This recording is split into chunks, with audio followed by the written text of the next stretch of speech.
On September 1st, 2016, Colin Kaepernick, San Francisco 49ers NFL quarterback, knelt during the national anthem as a form of protest against police brutality and racial inequality. This simple act sparked a historic controversy and worldwide debate about whether professional athletes can or should be using their positions in the public eye to demonstrate a personal belief, cause, or disapproval. Because the national anthem is revered as a symbol of patriotism, Kaepernick's kneeling instead of showing respect ultimately led to outrage by many, and Kaepernick never playing in the NFL again that season. Kaepernick's professional football career ended for expressing his personal opinion in a non-violent yet highly controversial and public way. This is just one of the many examples of modern day cancel culture and how a person simply expressing their opinion can have their entire life and livelihood destroyed virtually overnight.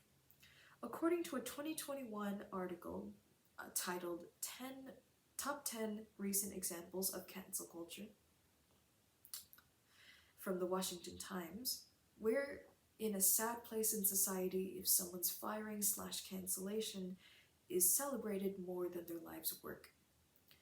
Everyone from top CEOs to entertainers to politicians to authors to ordinary people like you and me can be cancelled over an unpopular opinion or tweet. Canceling those we disagree with is an ineffective and even toxic way of attempting to bring about accountability. First, we must recognize that cancel culture is quickly morphing our society into one where intolerance runs rampant and where people are quick to judge and exclude anyone who disagrees with their views. Second, we must root out cancel culture's negative pervasiveness because the power of social media and the internet has made it so much easier for people to engage in online bullying and even encourage violence against those with an unpopular opinion. And third, instead of canceling, we as a society must be better at bringing about social change through empathetic dialogue, educating others, and electing officials who share our own views. Cancel culture can be dangerous. Everyone can become a victim of online bullying, threats of violence, and developing serious mental health issues such as PTSD from being canceled. We are all at risk of suffering the negative consequences of just having an unpopular opinion. Assam Ahmad, author and community organizer, notes that canceling an everyday person without compassion for the complexities of that person's life amounts to bullying. According to a 2020 UK study published in the Archives of Disease in Childhood journal, 39% of cyberbully victims showed signs of PTSD. Anyone with a differing point of view can fall victim to being publicly scorned by others who have no regard for cyberbullying or causing emotional distress. In addition, cancel culture is also a slippery slope for those doing the calling out. Stephen Mintz, professor emeritus at California Polytechnic State University at San Luis Obispo, explained, some members of the canceling group join in for fear of being canceled themselves. People should be able to speak out or remain silent about issues without fear of retribution. Therefore, experts say that cancel culture hurts not only the canceled, but those doing the canceling, because they can get caught in the mob mentality, and fear causes them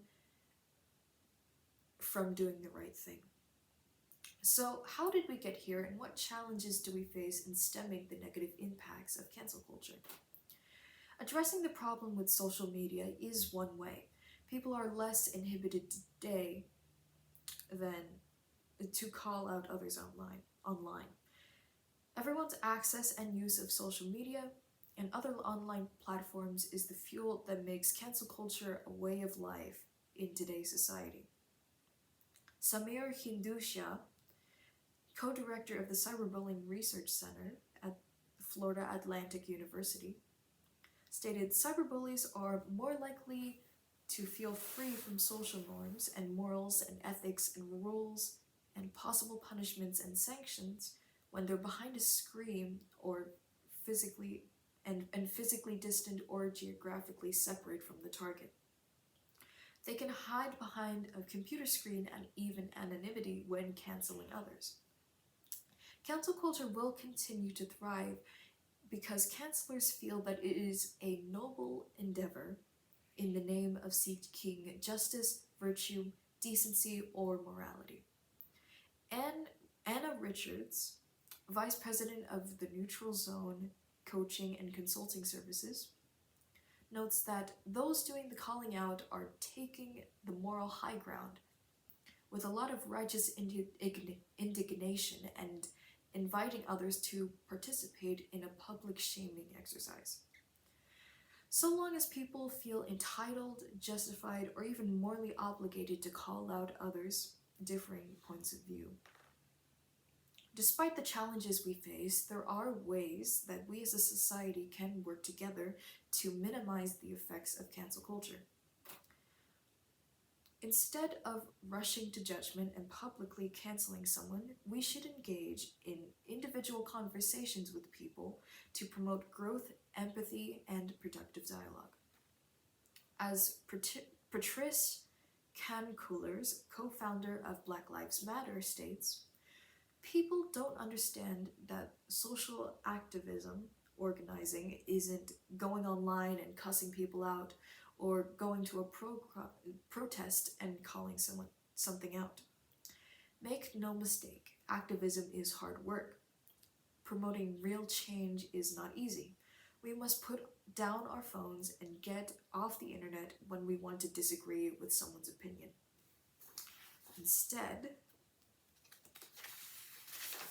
we should reach out to community organizers, attend their meetings, join rallies, campaign for and elect officials that have our similar values, and lastly, speak our truth publicly, not just online, but in our personal relationships, without hate and without violence.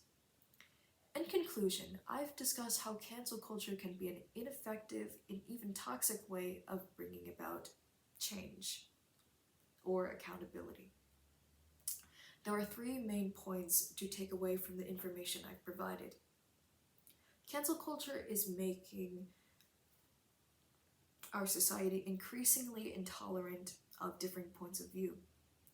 It is important to root out cancel culture because social media has made it way too easy for bullying and violence to run rampant on the internet.